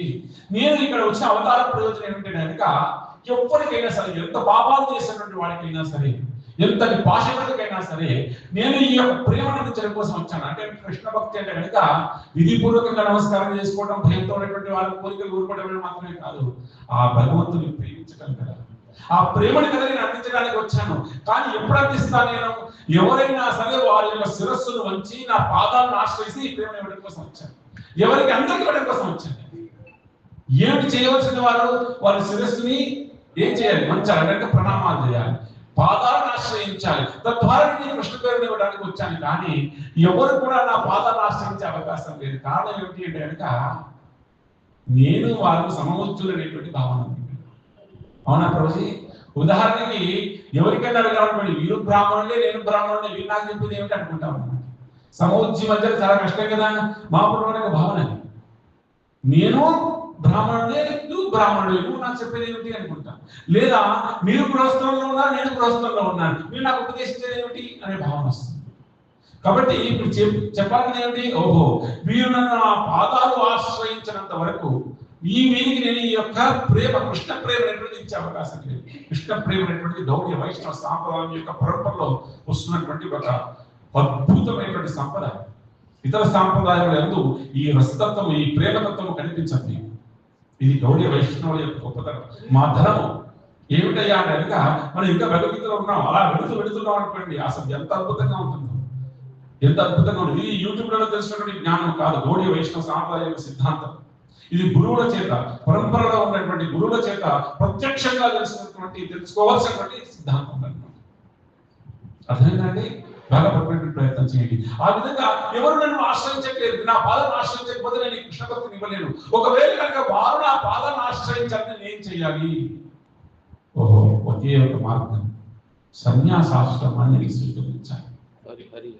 అప్పుడు దృఢ నిశ్చయం ఇస్తారు మొట్టమొదటిసారిగా. అక్కడ నేను సూచన చేశారు మొదటిగా. ఇక్కడ ఏం చేశారు ప్రభుజీ?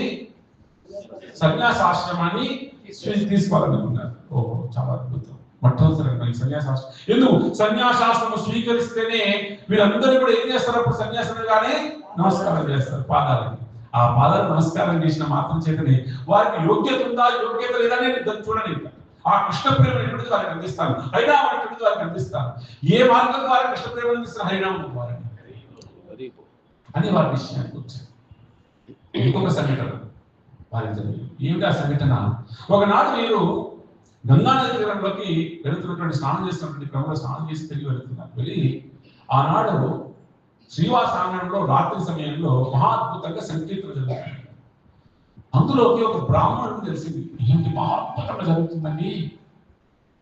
చైతన్య మహాప్రభువు నాట్యం చేస్తుంటే 3 మీటర్లు, అంటే ఏమన్నా 3 మీటర్లు ఎత్తు ఎగురుతున్నారు, నాట్యం చేస్తున్నారు, మూర్ఛిల్లిపోతారు, కళ్ళ నుంచి ధారలు కారిపోతుంటాయి, కర్తాల ధ్వనులు, మృదక ధ్వనులు, సంకీర్తనలు, మహాద్భుతంగా కీర్తన జరుగుతుందంటే వారు అంటున్నారంటే కనుక మేము వెళ్ళలేదా అని నేను వెళ్తాను అంటున్నారు.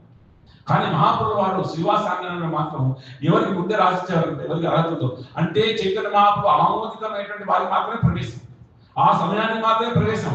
ఇలా కాదండి, ఇప్పుడు మనం వస్తున్నట్టే కాదు, అలాంటి వారి ఒక 2 నిమిషాలు లేట్ వచ్చామని ప్రవేశం లేదు అందులో. అంటే అప్పుడు సమయము అదేవిధంగా ఎవరెవరు రావాలి లోపలికి ఫిక్స్ అయిపోయాడు అనమాట. ఎప్పుడైతే వచ్చారో వెంటనే ఆ సమయం పోగానే ఆ ద్వారాన్ని పనిచేస్తున్నారు. లోపల కీర్తన జరిగేటువంటి ఇవాళ విరాటంగా ఇలా బ్రేక్స్ అవన్నీ ఉండవు కాబట్టి అప్పుడు ఆ బ్రాహ్మణుడు అనుకున్నాడు నేను వెళ్ళాలనుకున్నాడు, వెంటనే వెళ్ళేసరికి ఆ ప్రవేశం జరిగే అవకాశం ఉందా ప్రభుజీ? ప్రవేశం అవకాశం లేదు. ప్రవేశం అవకాశం లేకపోతే ఎంతగా ప్రయత్నించాడు, ద్వారాన్ని ఎంత శబ్దాలు చేసినా సరే లోపల జరుగుతుంది ఏంటి? హరే కృష్ణ హరే కృష్ణ కృష్ణ కృష్ణ హరే హరే హరే రామ రామ రామ హరే హరే. మహాద్భుతంగా కీర్తన జరుగుతుంది లోపల. బ్రాహ్మణుడికి కోపం వచ్చేసింది. మరునాడు ఉదయంలో గంగా నదిలో తీరంలో స్నానం చేస్తున్నప్పుడు గోరహరి కనిపించారు. హే గోరహరి, హే నిమాయి, నేను ఈ సంకీర్తనలో దర్శించడం కోసం పాల్గొని వస్తే నా యొక్క ప్రవేశాన్ని నిరాకరించారా? ఏ ఆనందం ఉంది అని చెప్పేసి నేను రావడం, ఆనందాన్ని పొందడం కోసం నేను ఆ గృహానికి వద్దామనుకుంటే మీకు ఆ ద్వారాలు మూసివేశారా? నేను బ్రాహ్మణుడిగా ఇంతవరకు నేను చేసినటువంటి సాధనని ఫలంగా పెట్టి నీకు శపిస్తున్నాను. ఈ శాపాలు మామూలు కాదండి. శపిస్తున్నాను, ఏమైనా శాపం చేస్తున్నాను అంటే కనుక బాగా పట్టుకోండి. ఏ ఆనందాన్ని నన్ను నిరాకరించావో, ఏ ఆనందం అయితే కనుక నేను పొందకుండా నువ్వు నిరాకరించావో, నువ్వు ఏ ఆనందాన్ని పొందుతున్నావు? గృహస్థాశ్రమం అనేటువంటి ఆనందాన్ని పొందుతున్నావు. కాబట్టి నన్ను ఏ ఆనందం నుంచి నిరాకరించావో, ఏ గృహస్థాశ్రమంలో నువ్వు ఆనందాన్ని పొందుతున్నావో ఆ గృహస్థాశ్రమం నువ్వు విడుగా అని చెప్పేసి చెప్పాడు.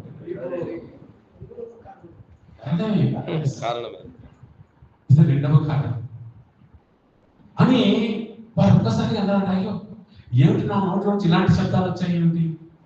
నిజంగా నా కోపం ఉంది, కానీ ఆ కోపానికి ప్రతిఫలము ఇంత పెద్ద శాపం కావుతున్నది. ఏమిటంటే వయస్సు 24 సంవత్సరాలు. ప్రత్యేకించి మహాప్రభు వారి యొక్క ధర్మపత్ని విష్ణుప్రియ 16 సంవత్సరాల ప్రాయం. అలాంటి ఇంత పెద్ద శాపం పెట్టడం ఏంటి, నా నాలుగు నుంచి ఇలా వచ్చింది ఏమిటి అని ఒక్కసారి ఉలికి పడ్డాడు. గవర్నమెంట్ మాత్రం అలా ఒక చిరునవ్వు నవ్వి తిరిగి వెళ్ళిపోతున్నారు.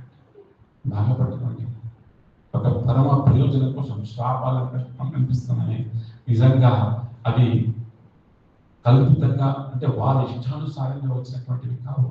అది భగవత్ సంకల్పం చేతి చెప్పబడినటువంటి సాక్షాత్ సరస్వతి దేవి నాలుగు ముందు ఉండి చెప్పించినటువంటి కొన్ని పరమ ప్రయోజనాల కోసం. ఇంకొక వృత్తాంతం వినిపిస్తుంది పరీక్షిత మహారాజు కూడా. పరీక్షిత మహారాజు అంటే నిత్యం కూడా బ్రాహ్మణులు అర్చించేటువంటి వాడు, నమస్కారం చేసేటువంటి వాడు, ప్రతినిత్యం బ్రాహ్మణులకి చాలా అద్భుతమైన సత్కారం చేసేవాడు. కానీ సమయగమని ఆశ్రమం వెళ్ళిన తర్వాత ఆయన తపస్సులో ఉంటే గుర్తించకపోవడం ఏమిటి, ఈయన ఆకలితో ఉన్నాడు, దప్పులతో ఉన్నాడు, నన్ను గుర్తించట్లేదు అన్నం ఏమిటి అని ఆయన యొక్క మెడ లోపల మృత సర్పం వేయడం ఏమిటి? ఎందుకు ప్రభుజీ? ఒక పరమ ప్రయోజనం. చెప్పేవారు ఉన్నారు కానీ వారి చేత చెప్పించేటువంటి వారి కావాలి కాబట్టి ఒక పరమ ప్రయోజనం కోసం అక్కడ స్టాప్ పడుతుంది. లేదా జయావిజయులైనటువంటి వారు కనిపిస్తారు మనకి. ఏ వృత్తాంతంలో? నృసింహస్వామి వృత్తాంతంలో జయావిజయులైనటువంటి వారు ఇక్కడ ద్వారపాలకు ఎవరికి? సాక్షాత్తు వైకుంఠపురిలో ఉన్నటువంటి శ్రీమన్నారాయణకి. కానీ ఒకనాడు బ్రహ్మ కుమారుడు వస్తే చిన్న పిల్లవాడిగా ఉంటారు కదా వాళ్ళు, చూడడానికి వయసులో చిన్నవాళ్ళు ఉంటారు, జ్ఞానంలో చాలా పెద్ద అయినటువంటి వారు. వారికి ప్రవేశాన్ని నిరాకరిస్తారు. ఎవరు? ఉన్నది ఎక్కడండి? వైకుంఠంలో. వైకుంఠంలో అలాంటి భావనలు ఉంటాయి ఎవరికైనా? ఉండవు. ఎందుకు వచ్చిందని మరి? భగవత్ సంకల్పం. అవునా? భగవత్ సంకల్పం చేత వీరు ఏం చేశారు? అడ్డగించారు. అడ్డగించకూడదు. అడ్డగిస్తే మరి వారు ఏమిటండి? జ్ఞానంలో పరిపూర్ణమైనటువంటి వారు. ఎవరు? బ్రహ్మయ్య కుమారుడు, సనత్ కుమారుడు. వారు ఏమో శాపం పెట్టారంట, మా యొక్క ప్రవేశాన్ని నువ్వు నిరాకరిస్తావా, నీవు వెంటనే ఏమిటి భూలోకంతో వెళ్ళిపోవాలని శాపం పెట్టారు. మానవ రూపంలో వెళ్ళాలని శాపం పెట్టారు. ఈ శాపం ఎందుకంటే వైకుంఠంలో శాపాలు ఉంటాయని అనుభవించాలని కూడా. అయ్యా, ఇది భగవత్ సంకల్పం చేతి లేకపోయినటువంటి కారణం ఏమిటి? భగవంతుడు అనుకున్నాడు 12 రూపాయల్లో వాళ్ళు ఏం చేస్తారు? నీళ్ళు చేస్తారు కదా, ఒకసారికి వారికి వచ్చింది ఏమిటి థాట్ అంటే ఫైటింగ్ చేద్దామని థాట్ వచ్చింది అనుకోండి. ఏం రోజు ఏం చేయాలి? యోగమాయ అన్ని సెట్ చేయాలి మొత్తం. యోగమాయ అంటే ఏమిటి? భగవంతుడికి ఏ కోరిక ఉందో ఆ కోరికలన్నీ ఏర్పాటు చేయడం అనేటువంటి యోగమాయ యొక్క కార్యం అన్నమాట. ఓహో, భగవంతుడు ఫైట్ కనుక ఏమిటి? వాళ్ళు ఉడిపోవాలి, కింద పడాలి, పైన పడాలి, ఉడికినే కాదు కదా. అని చెప్పేసరి మరి వాళ్ళతో ఫైటింగ్ చేసేవారు ఎవరు అంటే జయావిజయం నిర్ణయించింది. మరి వారు భూలోకానికి ఎలా వెళ్ళాలి? బ్రహ్మ కుమారుడు పంపించింది, వారి చేత శాపం పెట్టి చేసి వారి ఇంటికి అమ్మా ఎన్నిసార్లు రావాలని 7 జన్మలు ఎత్తాలా 3 జన్మలు ఎత్తాలా అంటే అయ్యా 3 జన్మలు రాక్షసుల జన్మలు ఎత్తండి, తర్వాత వైకుంఠం రావాలని చెప్పి కోరుకున్నారు. వారే కిందికి వచ్చారు. ఏ విధంగా? హిరణ్యకశిపుడిగా, హిరణ్యాక్షుడిగా, తర్వాత కాలంలో రావణాసుడిగా, కుంభకర్ణుడిగా, తర్వాత కాలంలో ఎవరండి? శిశుపాలుడిగా, దంతవక్రుడిగా వచ్చి ఏం చేశారు? కృష్ణుడిగా ఈ వీళ్ళు చేశారు. కాబట్టి శాపాలు అంటున్నాడు ఇక్కడ ఏమిటంటే వాళ్ళు శాపాలు పెట్టారంటే వాళ్ళు పెద్దవారా? అయ్యా కృష్ణుడికే శాపాలు పెడతారా? చంద్రుని మామగారు శాపాలు పెడతా గొప్ప విధి సంకల్పము చేత, భగవత్ సంకల్పము చేత జరిగిందన్నమాట. ఇది రెండవ కారణం. ఇక వారు నిర్ణయించుకున్నారు ఏమిటి? ఇక మేము సన్యాసాశ్రమం స్వీకరించాలి. ఇలాంటి సందర్భంలోనే ఊరికే రాదు ఊరికే రాదు అలా పర్యటిస్తూ మహాద్భుతమైనటువంటి వారు గురువులు ఆ యొక్క మాయాపురాన్ని, ఆ యొక్క నదియా ప్రాంతానికి వచ్చారు. వారి పేరు కేశవ భారతి. వారి పేరు ఏంటండి? కేశవ భారతి అనేటువంటి సన్యాస గురువులు ఆ యొక్క ప్రదేశానికి వచ్చారు. ఏమండి గురువుగారు వస్తే ఆ యొక్క ప్రాంతం తెలియకుండా ఉంటుందా? ఆ యొక్క మాయాపురం అంతా తెలిసిపోయింది. అలాగే మహాప్రభు వారికి తెలిసిపోగానే మహాప్రభు వారు వెంటనే వాటి యొక్క నమస్కారం చేశారు. అయ్యా మీ దర్శనం మహాద్భుతం, కృష్ణానుగ్రహం మీ దర్శనం, మీ పాదాలను ఒకసారి నమస్కారం చేయగానే కేశవ భారతి వారు చూసి ఏమిటి నీ చిహ్నం ఇలా ఉన్నాయి, ఏమిటి ఈ ఆపాద మస్తకము, ఇది సాధారణంగా మీరు మానవ రూపంలో ఉన్నట్టు కనిపించడం లేదు, మానవుడే కనిపించడం లేదు. మీ యొక్క చిహ్నంలో చూస్తే కనుక సాక్షాత్తుగా మీరు భగవత్ సంకల్పం కనిపిస్తున్నాము. మీరేనా? ఈ యొక్క నదియా ప్రాంతం అంతా కూడా ఈనాడు భగవంతుని నామ సంకీర్తన అనేటువంటి ప్రబలమైనటువంటి సూర్యుడు ఉదయించినప్పుడు ఆకాశం ఎర్రబడుతుందో అలాంటి ఛాయలు కనిపిస్తున్నాయి. అంటే కృష్ణ భక్తి ఈ ప్రాంతం అంతా కూడా విస్తరించేటువంటి అవకాశం మీ ద్వారా ఉన్నట్టుగా నాకు భావన కనిపిస్తుంది. ఆ గౌరవాన్ని మీరేనా? చాలా విషయాలు తెలుసుకున్నానయ్యా నీకోసం అని చెప్పేసి వెంటనే వీరిని వారింటికి తీసుకుపోలేదండి. మహాప్రభుడు శ్రీవాసాంగంలోకి వారిని అన్ని ఏర్పాటు చేశారు. శ్రీవాసాంగంలో కారణం ఏంటి? సన్యాసిని మహాప్రభువారింటికి తీసుకెళ్ళలేదు. కారణం ఏంటి అంటే మహాప్రభు వారి యొక్క తల్లిదండ్రుల పేరు ఏమిటంటే జగన్నాథ మిశ్ర సత్యదేవి. వారికి మొట్టమొదటి కుమారుడు విశ్వరూపుడు. ఏం పేరు వారి పేరు? వారు మహా సౌందర్యమైనటువంటి వారు. నాన్నగారికి ఎంత ప్రేమ, మొదటి కుమారుడు అంటే ప్రేమ కదండి, తండ్రి ఎంత ప్రేమ అంటే అంత ప్రేమ. కానీ ఆ విశ్వరూపుడికి మాత్రం కృష్ణ భక్తి అంటే చాలా ప్రేమ. అలా ఒక గురువు, ఒక సన్యాసి ఉపదేశంతో వారు ఆ గృహాన్ని వదిలి సన్యాసాశ్రమాన్ని స్వీకరించి తల్లిదండ్రులు దూరం అయిపోయారు. వారు ఇంకంతా పర్యటన చేస్తూ బాధపట్టి ఎప్పుడైనా మనం పండగపురం అంటే ఆ విశ్వరూపుడు వారు దేహత్యాగం చేసిన ప్రదేశం పండగపురం. తదనంతర కాలం నందు మహాప్రభు వారు కూడా అక్కడే వచ్చేసి తర్పణ చేస్తారన్నమాట సోదరుడు. దక్షిణ యాత్రలో మహాప్రభు రావడానికి ఇంకో కారణం కూడా వారి యొక్క సోదరుని ఏమంటారు అన్వేషించడం కోసం కూడా వస్తారు. అంటే జస్ట్ మళ్ళీ మనం మర్చిపోతాం కాబట్టి విషయం. విశ్వరూపుడైనటువంటి వాడు ఒకసారి ఇంటికి వెళ్ళగానే తండ్రి ఆ కొడుకు మీద ఉన్న ప్రేమతోని ఆలోచిస్తూ ఆరోగ్యం క్షీణించి ఆ విశ్వరూపుడిని స్మరణ చేస్తూ బాధపడుతూ దేహత్యాగం చేస్తారు. ఇక ఉన్నది ఎవరయ్యా వారి కంటే తల్లి సతీదేవి, రెండవ కుమారుడైనటువంటి మహాప్రభు. అవునా? నిమాయ పండితులు, గౌరవది. ఇప్పుడు ఈ సన్యాసి తీసుకెళ్ళామనుకుని ఏముంటుందండి? తల్లి ఉంటుందా? గుండె పగిలిపోదా? అందుకే తీసుకెళ్ళాలి. ఇది కారణం.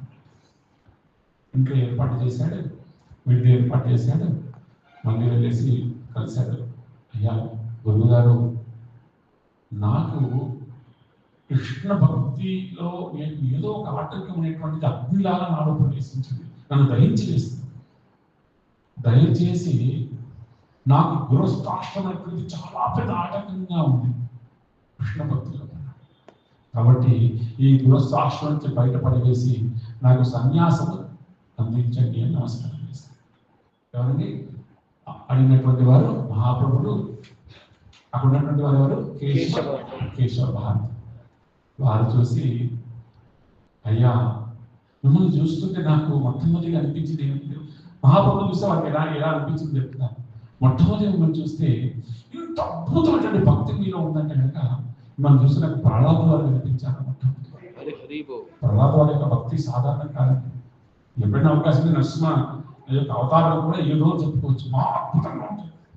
వారి యొక్క భక్తి యొక్క స్థాయి, భక్తి యొక్క సీమ చాలా విస్తారంగా ఉంటుంది. కానీ అంటే అందరూ విరోధిస్తారు, ఒక్కడే ఉండాలి నారాయణ యొక్క మీద పూర్తి నమ్మకంతో. ఎంత కష్టం అండి. మన ఇంట్లో అమ్మనో నాన్ననో లేకుండా మన ఇంట్లో భార్యనో భర్తనో కృష్ణ భక్తికి అంగీకరించకపోతే నాకు చాలా పెద్ద ఆటంకంగా ఉంటుంది. కానీ ప్రహ్లాదుడు చుట్టూ ఆటంకాలే, సొంత తండ్రి తల్లి అందరూ కూడా విరోధించారు. కానీ భగవంతుడి పైన విశ్వాసంతో ఏ విధంగా భక్తిని ఆచరించాడో అలాంటి ప్రహ్లాదుడు కనిపిస్తున్నాము. కానీ అంతటిపైన కనిపిస్తున్నాము. అయినా సమస్తమైన వైరాగ్యము చేత దేహం పైన ఏమాత్రం కూడా ఆలోచన లేకుండా, వ్యామోహం లేకుండా పరిపూర్ణమైనటువంటి అవధూత స్థితిలో ఉన్నటువంటి సుఖదేవి గోస్వామిగా కనిపిస్తున్నాము. ఓహో, అంతకంటే కాదు, అసలు నీవు జీవతత్వమే కాదనిపిస్తుంది. నీవు సాక్షాత్తుగా విష్ణుతత్వం కనిపిస్తుంది. నీవే శ్రీమన్ నారాయణుడు కనిపిస్తున్నావయ్యా. ఓహో, కాదు కాదు, కేవలము నారాయణుడే కాదు, సమస్తమైనటువంటి నారాయణ యొక్క అవతారం అన్నిటి కూడా మూడవతారమైనటువంటి ఆ కృష్ణుడిలాగే నువ్వు కనిపిస్తున్నావు. కానీ నీవు వచ్చిన దీక్ష అడుగుతున్నావంటే కనుక ఆనాడు రాముడు వారికి నిజంగా గురువు అవసరం ఉన్నదా? కానీ ఏ విధంగా గురువును స్వీకరించారో విశ్వామిత్రుడిని, వశిష్ఠుడిని. ఒకనాడు నీవే కృష్ణుడిగా వచ్చి సాందీపని దగ్గరికి వెళ్ళావు, ఎందుకు గురువుని ఆశ్రయించావు? నిజంగా వారికి నీ గురువు అవసరం? అప్పుడు అవసరం లేదు. కానీ నీలో ఉన్నటువంటి మహాద్భుతమైన లక్షణం ఏమిటంటే కనుక నీ భక్తులని యొక్క వైభవాన్ని నువ్వు చూడాలనుకుంటాను. కాబట్టి నువ్వు గురువుగా వారిని స్వీకరించావు. కారణం ఏమిటి? విశ్వామిత్రుడి యొక్క వైభవాన్ని ప్రపంచాన్ని చెప్పాలనుకున్నావు. ఏమిటి? ఎవరు గురువు? రాముడు వారే గురువు అనేటువంటి వైభవాన్ని కాదు, ఇవ్వడం కోసం వారు గురువుగా స్వీకరించావు తప్ప నిజంగా నీ గురువు అవసరమా? వివేకన విశ్వ గురువు అయినటువంటి వాడివి. కృష్ణం అంటే జగద్గురు. కృష్ణావతారం నందు ఆంజనేయ స్వామి గారు వచ్చారు. ఓకే, కృష్ణావతారం రావణ దగ్గర వచ్చేస్తున్నాం. ఓకే, కృష్ణావతారంలో మీరు సాందీపని యొక్క వైభవాన్ని చెప్పడం కోసం వారిని స్వీకరించాలి.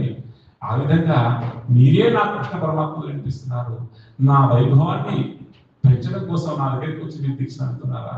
ఏ మహాప్రభు, నాకు యోగ్యత ఉందా లేదా నాకు తెలియదు, కానీ మీరు అడిగినటువంటి దానికి కాదనేటువంటి యోగ్యత మాత్రం నాకు తెలియదు. నిజంగా మీకు దీక్ష ఇచ్చే అవకాశం ఉందా లేదా, నాకు యోగ్యత ఉందా లేదా నాకు తెలియదు. కానీ మీరు ఏమన్నారో దీక్ష ఇవ్వమన్నారు, సన్యాస దీక్షని. అది నిరాకరించేటువంటి శక్తి నాలో లేదు కాబట్టి సరే నేను దీక్షలు ఇస్తాను. ఇక్కడ ఎవ్వరు కూడా బృందావనంలో అది నవద్వీపంలో తర్వాత ఎంతమందికి ఎన్ని హృదయాలు పగిలిపోతాయో మనకు తెలుస్తుంది రేపటి వృత్తాంతంలో. సరే, ఇక్కడ దగ్గరలో మా ఆశ్రమం ఉంది, కట్టు అనే ప్రాంతంలో. ఎవరైనా మనం నవద్వీపానికి వెళ్తే దగ్గరలో కట్టు అనే ప్రాంతంలో కూడా వెళ్ళొచ్చు. అక్కడ మనం సన్యాసాశ్రమాన్ని స్వీకరించేటువంటి ఘట్టం కూడా అక్కడ జరిగిందన్నమాట. సరే, కట్వాకి రండి, సన్యాసాశ్రమాన్ని నేను ఇస్తాను అని చెప్పాను. మహాప్రభు వారు దృఢ నిశ్చయం చేసుకున్నారు. ఇంకా చేసుకొని ఇంకా వారికి ఏమిటంటే కనుక ఇప్పుడు ఉన్నటువంటి ఏమిటంటే కనుక ఇది చెప్పాలి.